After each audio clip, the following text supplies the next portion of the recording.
Hayyee arramoomee waa'ee furrii yeroo hedduuf namarraa hin banne yeroo hedduu namarra turu keessumaa ji'a 2 ji'a 3 osoo namarraa hin badin sanaa oliif kan namarra turu maaltu fidaa kan jennu waliin ilaalla. Mee akka armaan gadiitti na waliin turaa.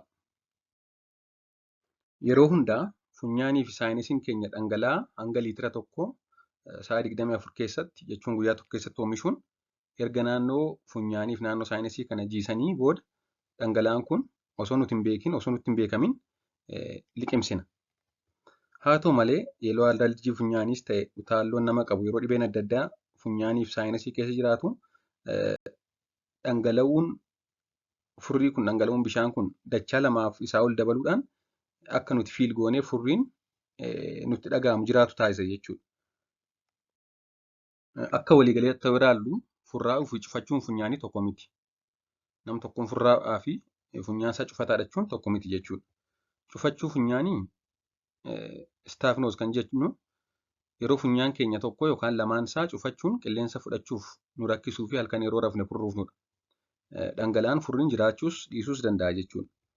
Furraa'uun ammoo yeroo dhangala'aan furriin funyaaniin dhufudha. Qilleensa fudhachuuf rakkachuun jiraachuu dhiisuu mala. Nagaama qilleensa fudhatanii galchuu danda'u garuu furriin dhangala'aan jiraachuu danda'a. Haa ta'u malee lamaan wal faana jiraachuu malu. Yeroo furriin furdaan jiru qilleensa fudhachuu rakkachuunis jira jechuudha. Mee yeroo dheeraaf cufachuu funyaanii maaltu fiduu danda'a? Yeroo dheeraaf ji'a 3 ji'a 4 sanaa oliif cufachuu funyaanii maaltu fiduu danda'a jennee ilaalle osoo furriin qabaatiin cufachuu funyaanii kan fiduu danda'an kan jalqabaa jallachuu hirtuu funyaaniidha. Funyaan keenya bitaa mirgaa kan lamatti hirtuu yoo isheen jallattee cuftee qilleensa fudhachuu rakkachuun jiraachuu danda'a. Diveeted septum jedhama kuni. Gara biraan immoo funyaan gara olii keessa wantoonni akka lafee qaqalloo jiran tarbineet jedhamu isaan kuni yeroo dhiitaan yookaan yeroo furdatan sababa adda addaan sababa infekshinii adda addaa ta'uu danda'a. Yeroo dhiitaan yookaan yeroo furdatan qilleensa akka garaa akka galee hin baay'ee gochuudhaan cufachuu funyaanii fiduu danda'u. Yeroo kana egaa furriin yookaan dhangala'aan jiraachuu dhiisuu danda'a jechuudha. Yeroo dheeraaf furraa'uu immoo maaltu fida jennee ilaalle isa kana wantoota hedduu fida. Isaan keessaa tokkoffaan alerjii funyaaniidha. Alerjii kiraanaayitis kan jedhamu. Wantoota yeroo dheeraaf furraa'uu fidan keessaa kan jalqabaa alerjii funyaaniidha.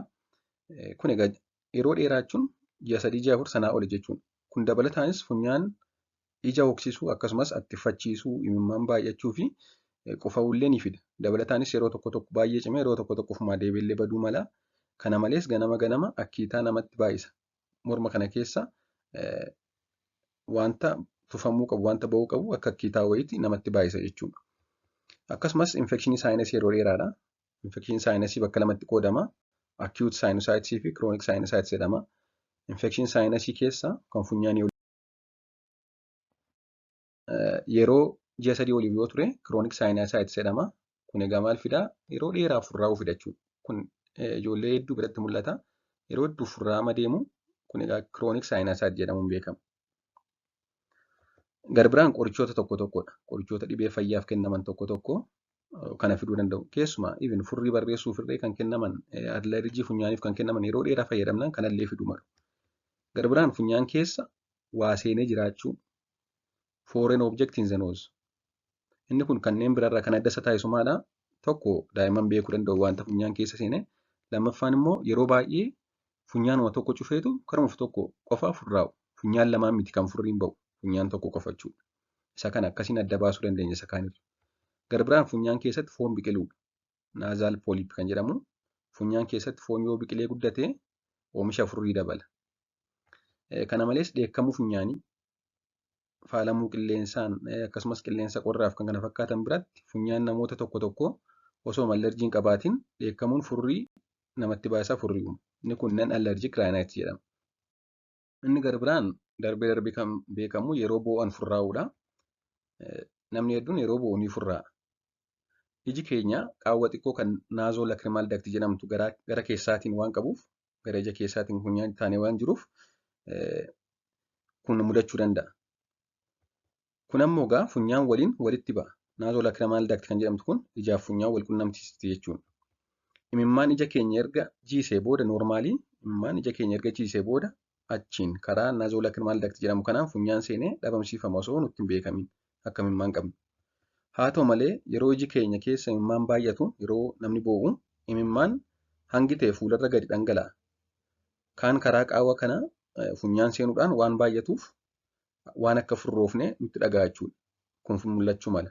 Kun egaa sababa imimmaan baay'inaan mudatee gara funyaanii dhufeef imimmaan dhangala'aa ta'e kanuma akka imimmaanii dhangala'aa ta'e qal'aa ta'eeti karaa funyaanii gad namma jechuudha. Yeroo funyaan furriin guutu ammoo qaawwi kun waan cufatuuf imimmaan erga jajjiisee booda kan inni deemuu qabu fuularra dhangala'uu waan ta'eef imimmaan ijarra yaa'a.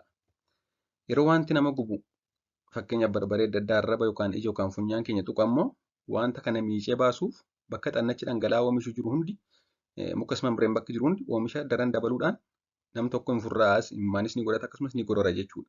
Kun egaa wal qabatee kan deemudha. Waa'ee gara furriitti yoo deebine yeroo furriin akkasii nu rakkisu yeroo dheeraaf tokko dhangala'aa gahaa fudhachuudha, bishaan sirriitti dhuguudha. Dabalataan immoo dawaa furrii hir'isan kanneen akka sitiriiziin, looraatiidiin, daayifenaayidiraamiin, antiistaamiin kan jedhamu fudhachuudha. Dabalataan immoo ka'umsi isaa adda ba'ee yaalamuun furmaata argachuudha. Maaltu fide yeroo dheeraaf raawwu kana maaltu fide? Infekshinii saayinasiidha moo allerjii funyaaniidha moo maadha kan jedhu adda ba'ee yaalamuudhaan furmaata argachuun barbaachisaadha. Waan dhaggeeffattaniif hedduu galatooma. Chaanalii kana kan sabiskiraayib godhuun maatii taawwan dura argadhaan jira. Turtii gaarii.